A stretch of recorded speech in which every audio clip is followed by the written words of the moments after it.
à la troisième partie. C'est la pratique maintenant du management en situation interculturelle. C'est-à-dire que comment les chefs d'entreprise, les managers arrivent à régler les problèmes. Ici, à Brazzaville, il y a des sociétés dans la téléphonie, dans l'informatique. En gros, vous savez bien de quoi je parle. Dans les équipes, il n'y a pas que les Congolais. Il y a bien des ingénieurs qui viennent d'ailleurs. Donc il y a des managements spécifiques qui sont.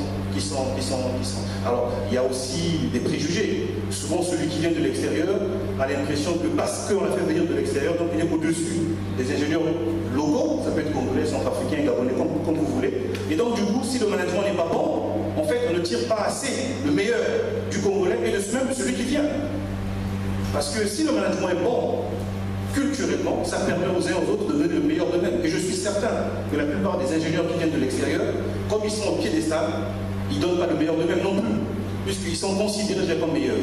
Alors que si on avait un management plus respectueux des cultures des uns et des autres dans ce cadre-là, ça permettrait à tout le monde de se valoriser, surtout sur le plan culturel, et de donner le meilleur d'eux-mêmes.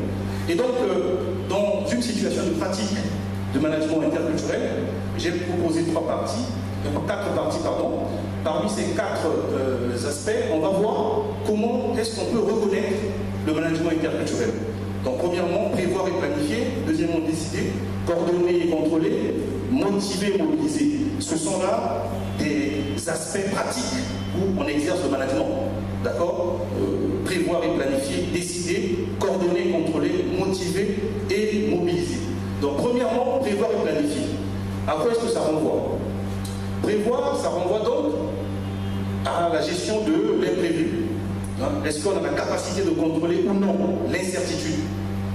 Prévoir, c'est ça, d'accord?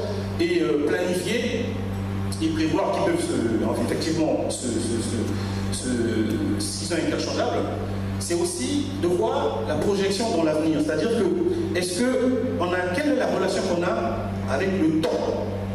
Tout à l'heure, j'ai parlé de la religion musulmane.